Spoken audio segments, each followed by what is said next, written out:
When you've done everything perfectly on your fertility journey, you have the best diet, you're taking all the right supplements, you did everything your doctor told you to do, but you're still not pregnant. Where do you go from there? On today's episode, I'm speaking with a special guest who will explain exactly why focusing on your body isn't the way out of this, and instead how working on your mindset, your beliefs, and your subconscious is where your focus needs to be. We go into so much of this and more throughout this conversation. Welcome to your journey to fertility. This is the podcast that blends both science with spirit to give you all the tools you need as you navigate your fertility journey. I'm your host, Jennifer Edmonds, and for the last 15 years, I've been helping women on their journeys to motherhood and beyond. I believe that combining the latest scientific research along with the best energetic and mindset practices will help you to avoid putting your life on hold and bring you closer to your baby. Here each week, you'll learn ways to support your fertility and trust your body so you can stop stressing that you'll never have a baby and finally walk your path to motherhood. This is the Your Journey to Fertility podcast. Hello and welcome back to the podcast. Thank you so much for being here with me today. On this episode, I have a very wonderful special guest joining us, and I've been following Elaina for a while on Instagram. I love her perspective on the fertility journey.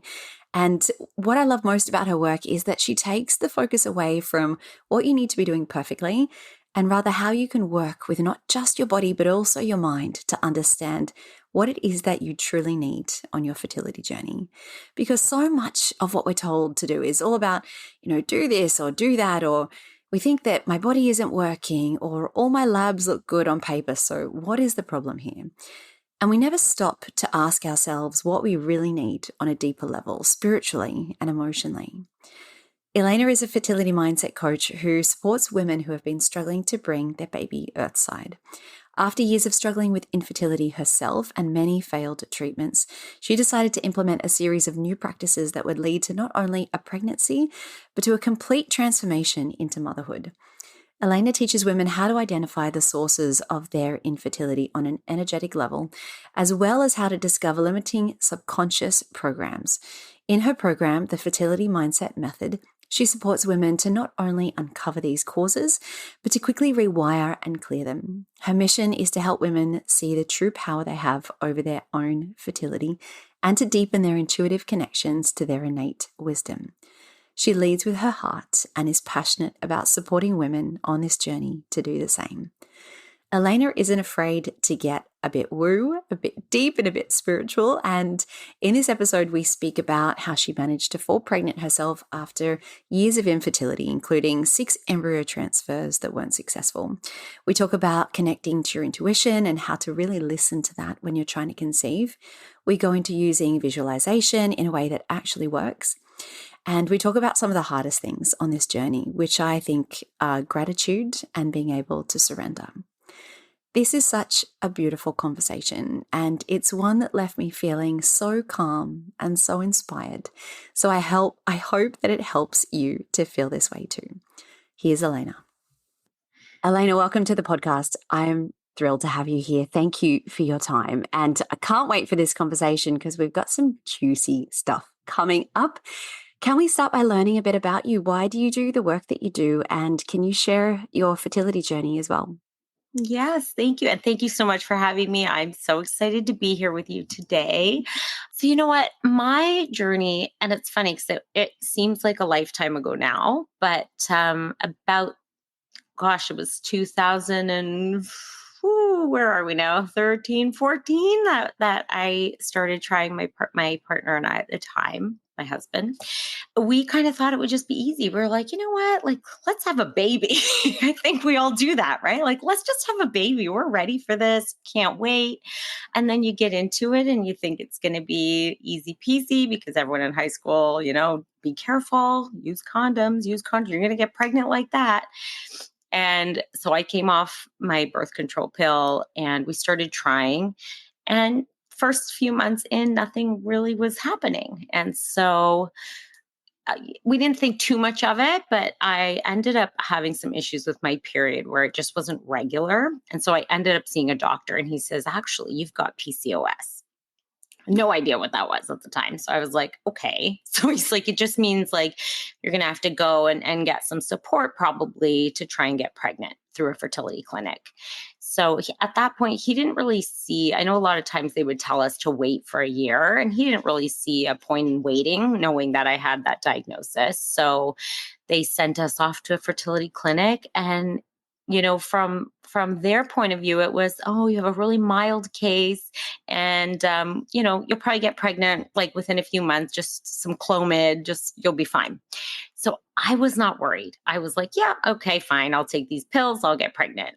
And then a few months goes by and I'm not pregnant, and then it's on to the next thing, the letrozole, still not pregnant. Then we're trying IUIs. And I actually did have success with an IUI, which ended in a miscarriage. And, that at the time felt completely devastating. And then you start to realize how many women that happens to. And it's like, oh my God, it's one in four women will experience a miscarriage. And, that is a scary statistic, but it did help me to feel a little less alone going through that. After the IUI, I was hoping to do another IUI. They told me I was no longer a candidate for IUIs because I was producing too many follicles. So they said I basically had to go into IVF. And while that was a little intimidating, I didn't really know what to expect. So I just was like, okay, I guess we're going into the big guns. And like many women, I thought, okay, well, I'm going to do IVF. So now I'm definitely going to get pregnant because this is it. Like, this is, the be all end all of fertility. You do IVF and you get pregnant. Very naive. And of course, went in, we had 6 embryos, and not one of them took within the 6 months of going through that. And I think for me, that was like straight into panic, because it's like, wait a minute, the thing that's supposed to work didn't work. And here I am with all of that years later. So, I mean, I haven't given you time frames, but this is 3.5 years in, and no baby. And I remember crying to my fertility doctor and saying to her, like, I just did all of this. Like, I was supposed to get pregnant off Clomid in a couple months, and I'm here years later and I don't have a baby. And I did IVF. And she said to me, well, basically your options are IVF until it works, adopt, or accept child-free living.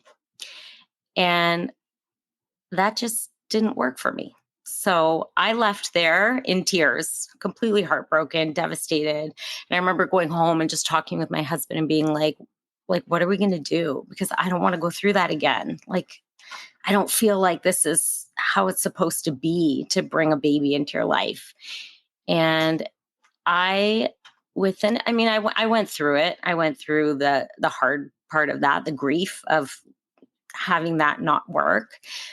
And I don't remember the exact time frame, but I remember just one day being like, no, I'm not doing it this way.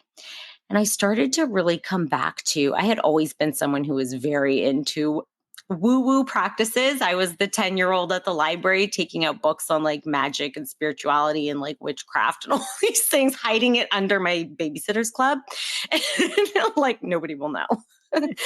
And I had always played with that throughout my whole life. I'd played with manifestation. I played with things. I have other stories about that, which we will share one day. But I kind of came back to that. And I was like, why have I not implemented any of these things that I know work? Because I've seen them work in other parts of my life. And I decided to come back to myself. I came back to that connection with my intuition and started really listening to what my gut was telling me. My intuition was telling me, right? We say it's my gut. And I remember thinking, like, I'm trying a new way. And I really spent some time just digging deep and saying, like, where do I feel pulled to go now? Because I know I'm meant to be a mom, and I'm going to figure out the way to get there that's not going to cause me to be stressed and struggling through it for years and years more. And so I felt really guided to, start bringing back some of those practices, the meditation, working through some of the beliefs that I was holding on to, and really looking at the energy within my body and where I might have been holding some blocks.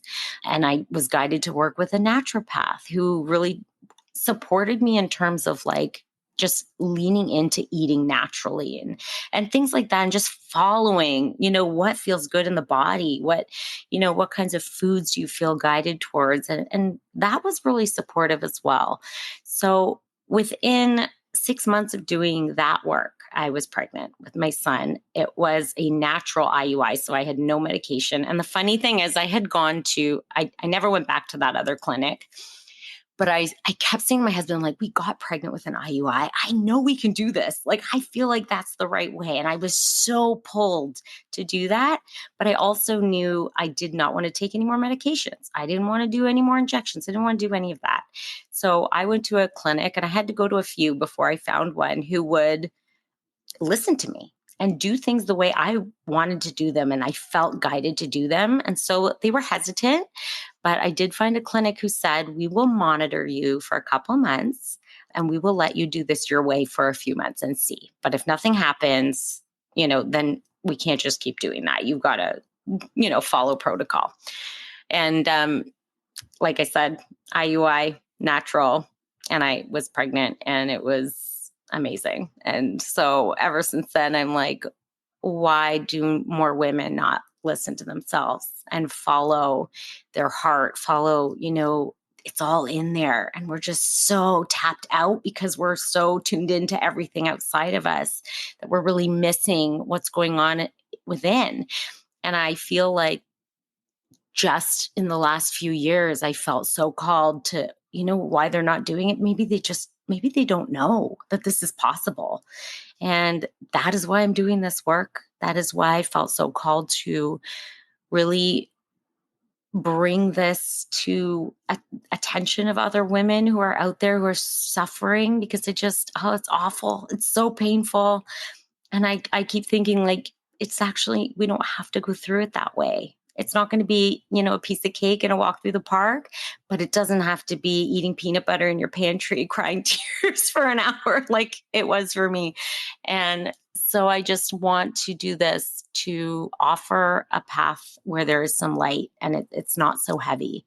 And so that's the goal. That's what I'm here to do. I feel very called to do that. It lights me up. I get the sweetest messages from women on this journey, just saying that it's just giving them hope. And if that's what I can do, I'm here for it. So sorry, that was a very long answer. It's a story. It's a beautiful answer, Elaina. Thank you so much for sharing. Do you mind me asking you a bit further? So you have 2 boys now. So your eldest boy is 7. And then, so what was the second journey like? So number 2 came as a bit of a surprise for us. We knew we wanted a second one, and we were like, okay, let's really think about how we want to go about that. And he came before we really even had a chance to plan. It's so funny because I used to always say to my friends, like, oh, I want to be a boy mom. Like, I just feel like I'm going to have boys. And sure enough, my second one, little Beckham, just came rolling in. He came in. So I was 8 months postpartum, and our little guy was a wonderful natural surprise. And we could not have had it any easier. And it's funny because we kept saying, like, even, if Logan was if we were having one, we were so grateful for him. But we just felt like it's not finished. Do you know what I mean? Like, we felt there's still a little piece of our family puzzle. It's not quite done. And sure enough, he just came swooping in. I think every woman will relate to that, when you're done. And yeah, definitely one that I think women will resonate with. And it just goes to show how long reaching and like lasting these practices are, to go through the hard stuff. And it is hard to look at yourself and to look at the beliefs that have been running the show in the background, and to really ask yourself, how have I been showing up? And is this what my body needs? And is this what I really want? And, it takes a lot to go through all of that. But when you do, I think that it has much, much further reaching implications than just, I'm going to get the pregnancy test and it's going to be positive. It Yeah. just takes over your life in so many other ways. So thank you for Yeah. sharing that. Of Gosh, course. Yeah. I It's so relate to that moment you said where you had those 6 perfect embryos and none of them mhm. worked. And I was in a similar position. And it's just this sense of how could I have failed so badly at this? When you've been on this journey for such a long time and it is month after month, which just rolls into year after year and you are getting nowhere, you are in this place of I'm failing because you were always told, as you said, when you were growing up, you'll get pregnant the second you don't use birth control. And Yeah. then we're in this place where, lo and behold, that ain't true. So we're not really left with any answers. And when you go down the medical route, it's like, well, what treatment can we do to get you pregnant rather than what could be going on with your body that we need to address? That's not really the way they come from, right? It's more Exactly. solution focused as opposed to preventative. So when you are in this place of I'm failing, I think that women go to the right, well, I need to do more. I need to eat better, take better supplements, more supplements. I need to, sleep perfectly every night. I have to, the list is endless and I could list 100 other things. Yeah. Oh Do you gosh. find that this becomes detrimental? And what's the alternative? Yeah. 100%. So listen, I know it varies. You'll have doctors who will say, no, stress doesn't affect fertility. And then you have, the other crew who's like, yes, it does. It affects fertility. But you have to look at it, from a realistic point of view, being in chronic stress, being under chronic pressure, and we put that pressure on ourselves. We do. We want this so badly that we attach ourselves so hard. We put a grip on our fertility like nothing else. And you know that is causing stress in the body. It's raising your cortisol. We've got adrenaline rushing through the body. These are counteracting the hormones we want to be bringing in, right? And I mean that's on like a chemical level, but energetically, when we are that pressured, when we have that much stress and strain, I truly feel like we are constricting the body. We don't have space to create. We're putting our body and our nervous system, right? It's so dysregulated. It's totally out of whack. It's feeling like we're constantly being chased by a bear because we're making it think that we need this thing so badly, right? If we don't have it, we'll die. It does almost feel like that, right? And so we really get into this place of so much pressure and it's heavy. It's so heavy. And so I think it becomes really hard to get into a place where I can relax and create. And there is a space within me to bring in because we create these blocks, right? And we're doing it to ourselves, not purposely, because again, like you can't tell any woman, just stop wanting it, just stop wanting to get pregnant. It's like nothing else, right? And I always say it's not like a material. It's not like I want a new car. This is a baby. This is someone we want to bring into our family. But the problem is we get so attached to the process of how it's going to happen, when it's going to happen. And so really we're just putting so much pressure on ourselves. It's so heavy. I think the biggest thing is like the attachment issue. I think that's where we really need to start saying, where can I start to let go a little bit and not quit and not give up, but where can I start to say, here's what I can control and here's what I can let go of. Hmm. I love that you brought up the stress piece because it is this thing that gets brought up a lot when we're talking about Yeah. fertility. And some people I talk about stress a lot, and I do think it has an impact on a physiological level within the body because science has showed us that it does. But, Yeah. people will say to me, yeah, well, women who are in war zones get pregnant. And so it doesn't mean, Mhm. and no, stress doesn't mean you can't get pregnant. Absolutely not. But do you want to be in that state? Do you want to be stressed every single day of your life when you're Yeah. trying to bring a baby into your world? I just think that, well, if you've got perhaps some tools to help you manage that and to find another way, wouldn't that just make you feel so much better about the whole journey and every other part of your life as well, you know? Yeah. So it's one of those things that we do need to talk about, and not just say don't stress, because let's be honest, that's Yeah. doesn't help anyone, but we do need some tools and some ways to work around that. So I would love to talk to you about that. And one of the things that I love when you speak about is this idea of listening to your intuition and how that changes so much, because, you know, it's always about what can I do to my body? What can I put in my body? How can I make my body do things better? But when we start talking more about your mind and that sort of deeper work, that's where some big shifts can change. So can you talk about what is your intuition and how can you listen to yours? Yeah. So I often will tell women, when you decide to get pregnant, the first thing you should do is start connecting with yourself, because you will get so much more from doing that from the beginning than allowing months to go by, where now, if we're going through infertility, we're building up these stories, right? It's not happening. Oh my God, is there something wrong with me? Why isn't it happening? What am I doing wrong? And we start to go into panic mode. We start to build stories. And now these are things we're going to have to go back and clear later on. But if we start off connecting to our intuition, getting really like heart centered here and saying like, okay, I'm ready to bring in my baby. When we can start connecting within, we can be guided Mm. for the best way for us, that is for our highest good, for our baby's highest good, to bring that into our reality. And I often will say, like, everything you need is already within you. And a lot of women will be like, if everything I needed was already within me, I would have been pregnant already. Obviously, it's not. What I mean by that is that all the answers to anything that is going on in the body that is preventing pregnancy are within you. And as you mentioned, you know, the clinic is quick to say, hey, you've got this, let's give you these drugs, and or this procedure, we'll do this and you'll get pregnant just in spite of what you've got going on. Whereas when you can connect your intuition, you can start to get answers as to why there is something going on in the body.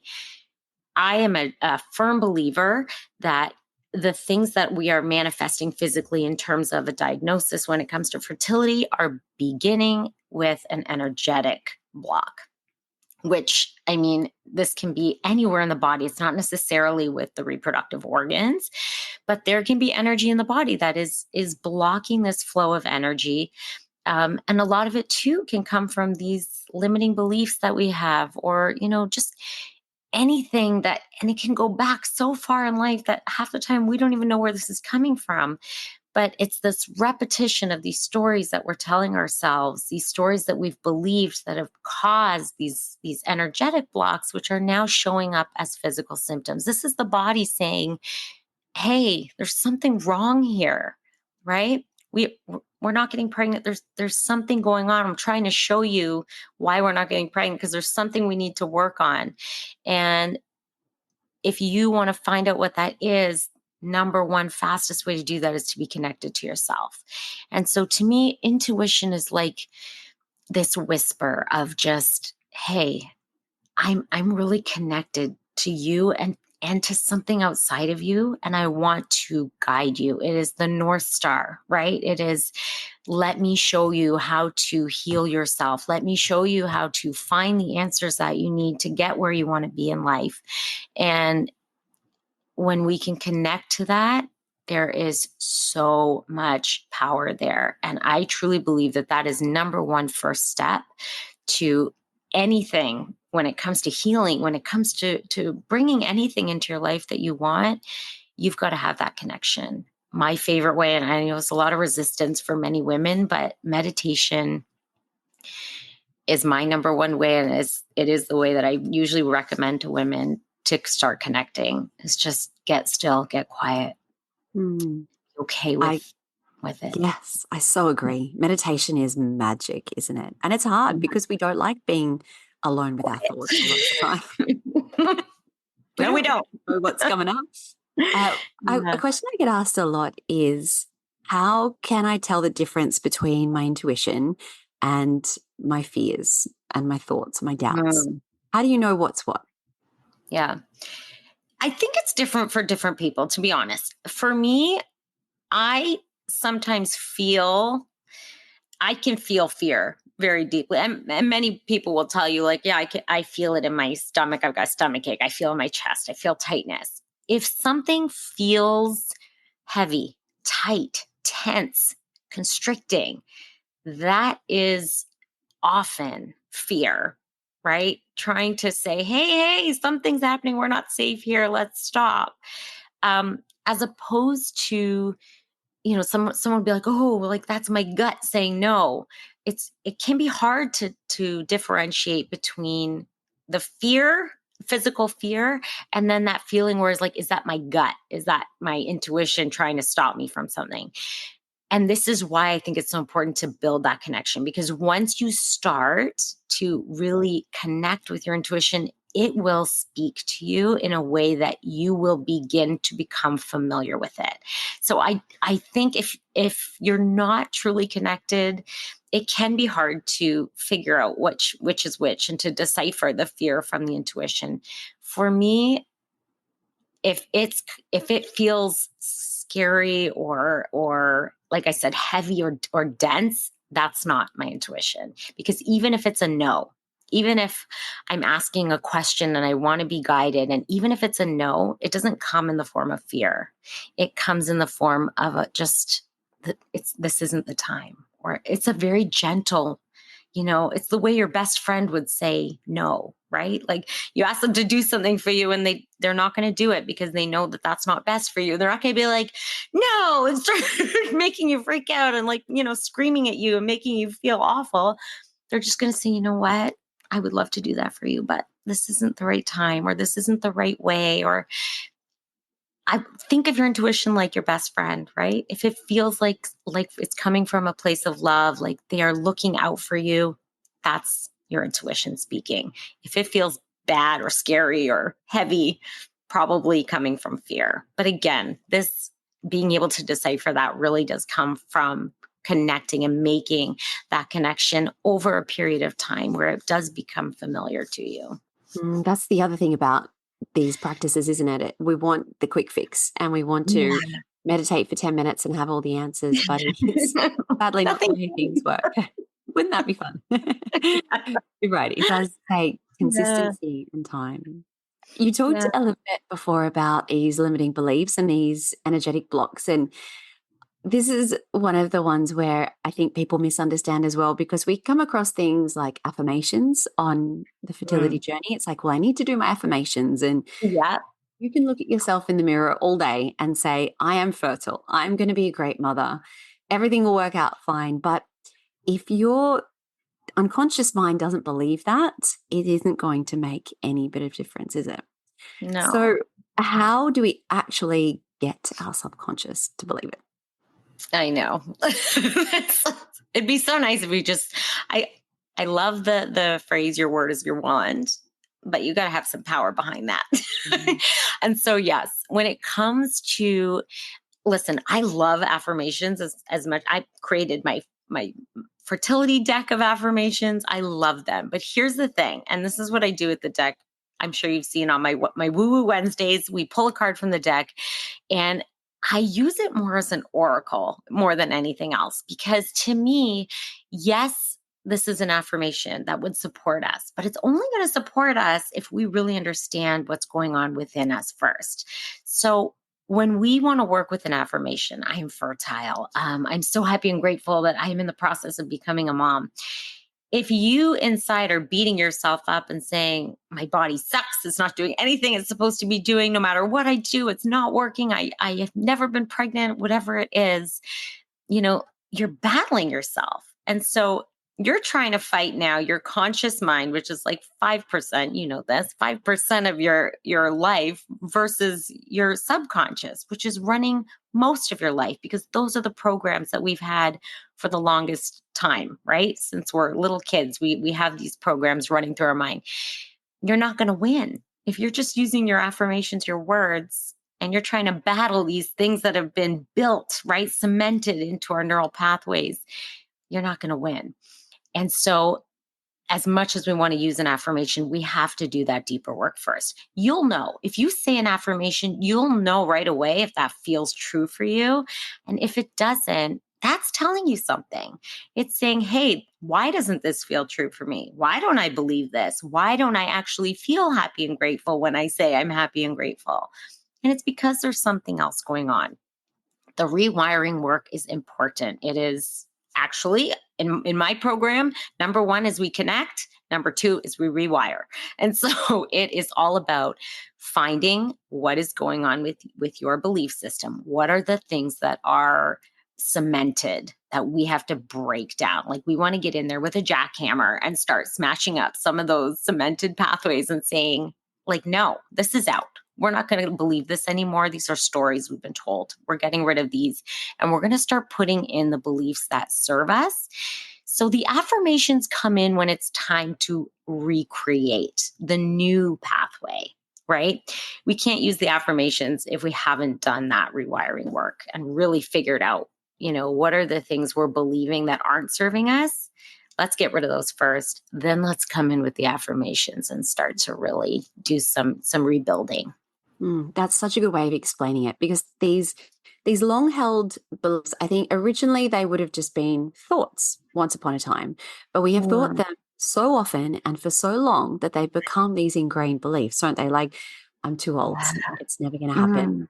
I'm told that my only solution is XYZ.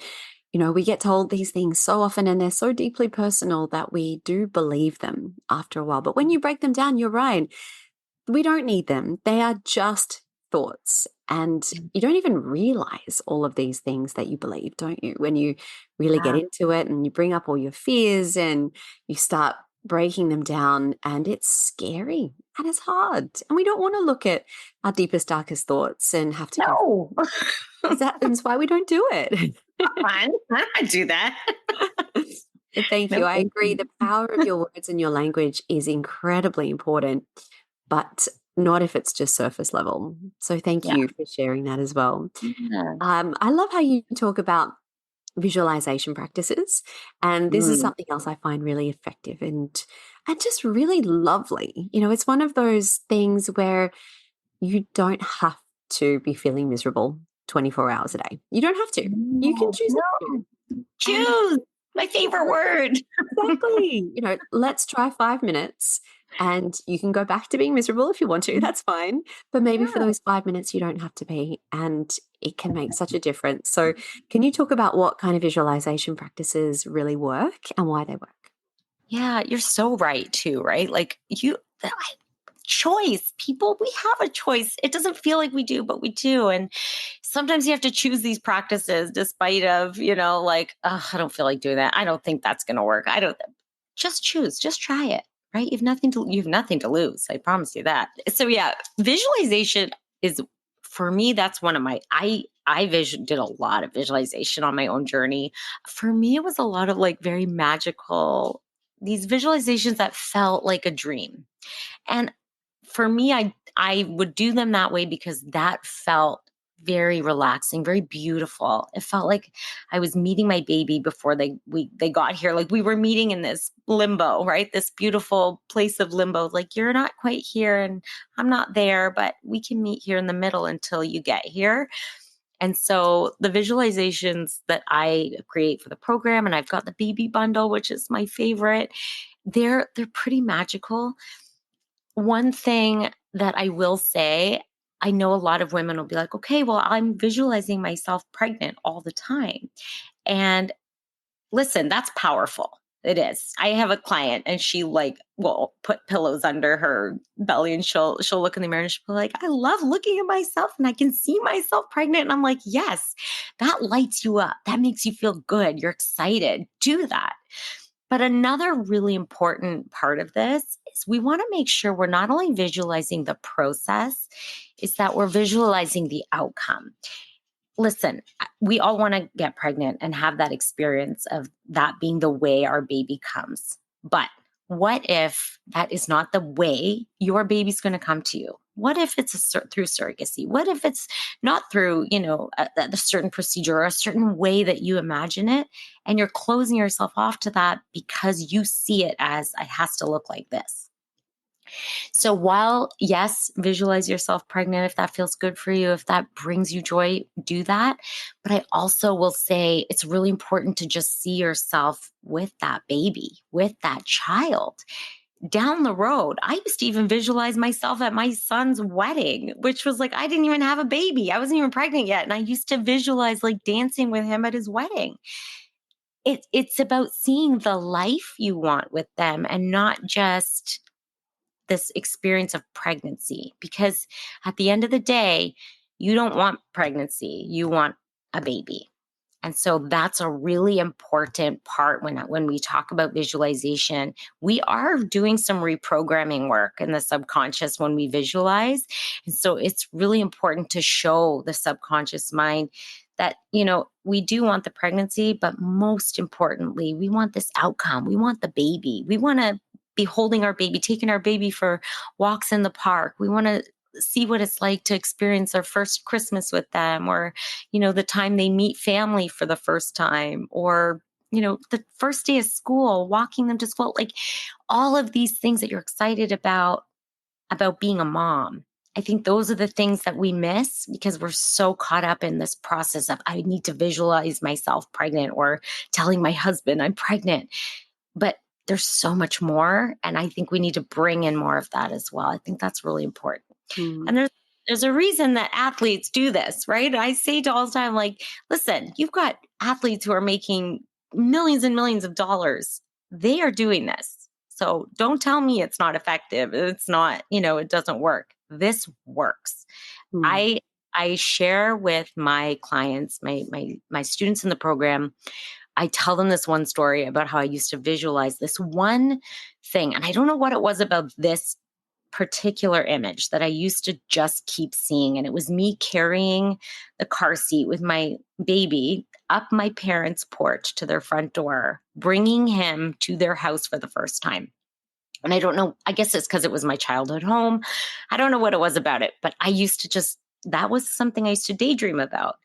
The day that I did that in real life, where I carried my son in the car seat up my parents' front porch to their front door, I had tears in my eyes. I was living the exact visualization that I had seen so many times, and it was magical. It was amazing. And it was exactly how I pictured it.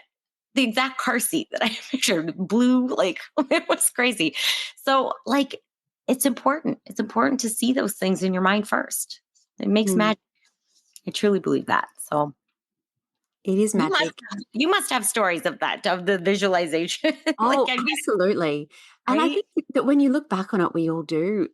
But you mentioned the important thing I find, whilst this can feel pretty woo and pretty spiritual, you mentioned the thing that athletes do as well, the visualizations that they do. And it is heavily researched through science. Yeah. Many, Yeah. many, many studies have been done around the world on not just athletes, but high performance coaches and CEOs and all these people who have a lot of skin in the game and a lot of money riding on things. If they can use visualization for outcomes, why can't we? And it works. Yeah. So, and it's one of those things that what do you have to lose? People Exactly. think, oh, I'm just going to get my hopes up. It's just going to be harder when it doesn't work. But is it? Isn't it going to be hard if it doesn't work anyway? Yep. And, I'm glad you said that because that's so true. It's so true. You mm, have nothing to lose. yeah, Yeah. And it it feels costs good. nothing. It It feels feels good in the good. moment. So why Oh, not? yeah. Right? We are allowed to feel good in this process. Oh, Yeah. Shout that from the rooftops. Yeah. Feel good. feel good. Which You brings me don't to think my you're next. allowed. I know. My next question, which is about gratitude. And, this is another one of those things that you get a lot of pushback on when you talk about gratitude and you're struggling Mm, through infertility. And no, we don't have to be grateful that we're stuck with this diagnosis or, yeah. this loss that we've had and it's affected our life in this way. No, these things are hard and we should not discount them. And when we are talking about gratitude, it is so powerful. It has the ability to shift you completely. But Mhm. where do you start? How can you be grateful when you are in the depths of rock bottom? Listen, I know because I talked about this recently, and I said, it's okay if for the first. The thing with about a gratitude practice, for me, I think it needs to be consistent. Mm. If you're going to commit to it, commit to it. Have the discipline and say, I'm going to do this every single day. Because here's the thing, you're going to start out and you're going to say, I'm grateful for my home. I'm grateful for my car. I'm grateful for my job. I'm grateful for my husband. I'm grateful for my cup of coffee. Great. Yes. Of course you're grateful for those things. But you're kind of just listing off, right? It's like, I guess I have to find something, so I'll find the basic things. These are my basic needs that I have and they're being met, so I will be grateful for them. When you are consistent in that practice, you get pretty tired of saying, I'm grateful for my home, I'm grateful for my car, I'm grateful for my cup of coffee, my food to eat. And you start to, throughout your day, look for new things.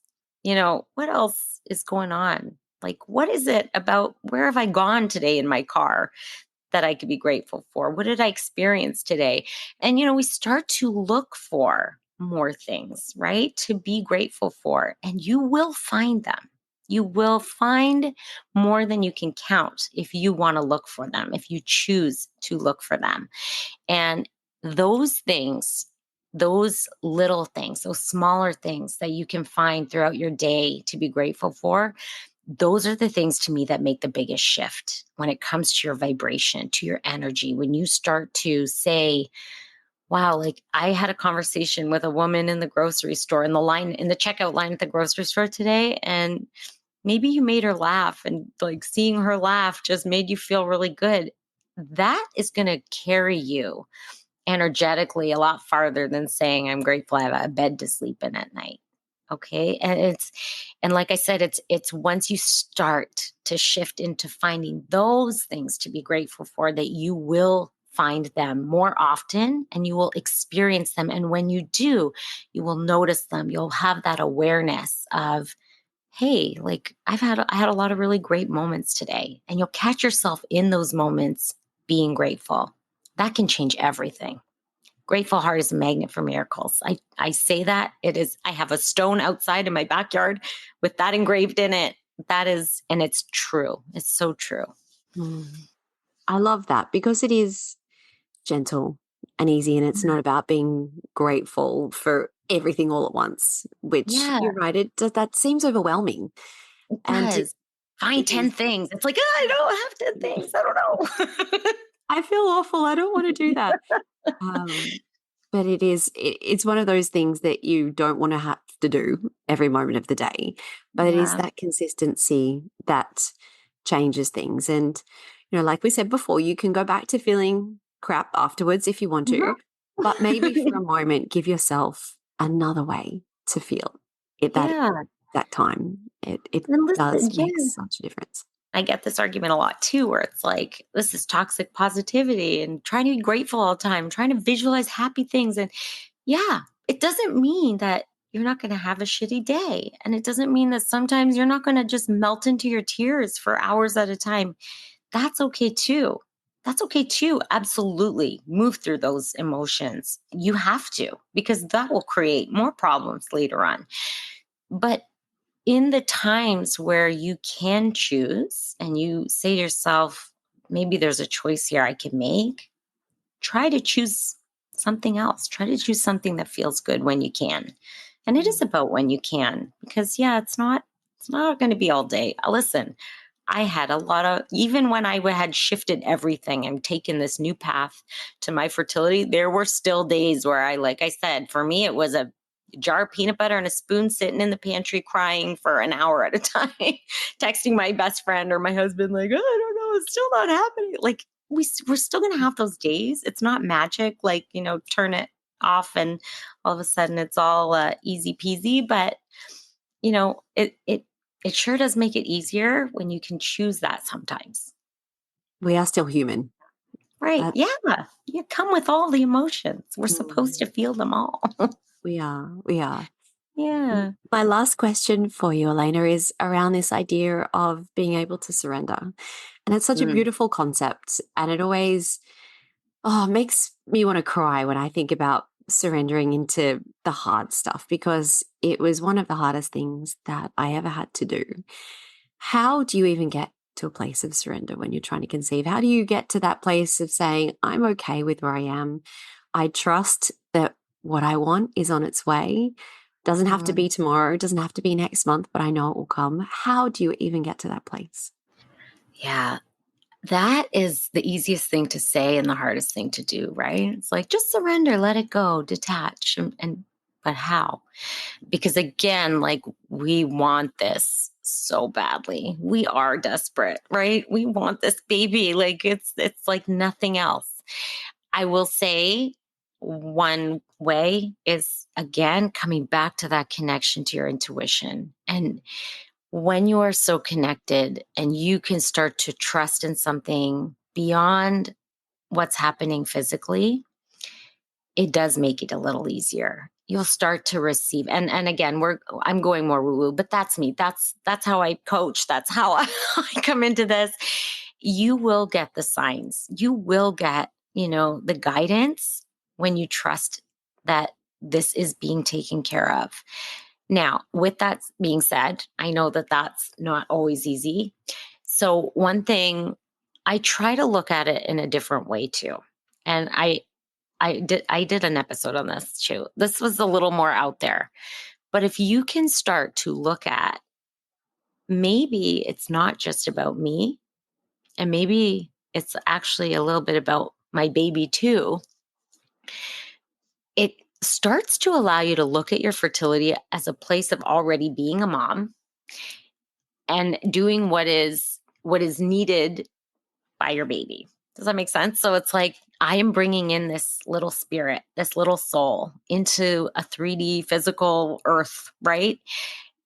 What if this isn't the right timeline for them just yet? What if they're not meant to be born right when I want them to be born? What if it is going to take another couple of months, right? What if something that they need to do in their life needs to be in alignment with something else that is happening on earth? Again, we're bringing them here into this time, this timeline, this physical earth. And when you can start to see it as like it's about them too. It's about their journey, because as much as they will be your baby, they're also going to be their own person, and they're going to have their own journey to follow in life and their own path to follow in life. And my belief is that they need to be aligned with that as well. And so they will also come when they're ready. It's about being on your timeline, but it's also about allowing them to come in on theirs.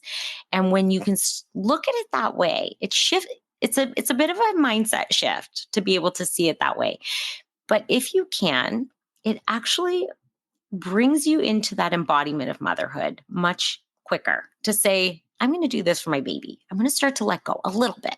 I'm going to detach. I'm going to surrender a little bit, just enough so that I can allow them the space they need to come when it's their time to come.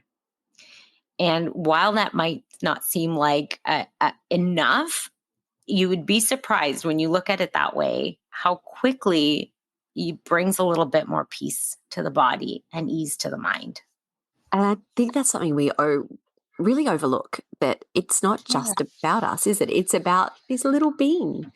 And they're going to have their own life and their own timeline and their own little soul path. And Yeah. it isn't something that we remember very much. So I love that you mentioned that. Yeah. Lena, I love this conversation. It just feels like this sense of relief talking about these things, Oh, because whenever I mean, and I talk about fertility stuff every single day, but so much of it brings me back into that place of it's so hard and it feels so desperate and uncomfortable. good. Oh, but just to be able to look at things another way is so Yeah. beautiful. So thank you. Where can people learn more about you? You have a podcast. Tell us about that. Any resources that you want to mention? Yeah. So you can find me on Instagram at magicmindset.ca. And I do have a podcast. It's the Fertility Podcast. So that's TEA, because we're spilling the tea on all the fertility secrets over there. And that one. Yeah, that one I go a little bit more in depth with all of my info. So if you want to check out a little bit more about my programs and what I do, you can check it out on the podcast. And I do have a 12-week fertility mindset method program. That one is, we really move through the process. I'm guiding you through connecting to your intuition, rewiring, really embodying motherhood before you even have your baby physically with you. It really is about detachment, learning to move through the timelines. So we do a lot of work there.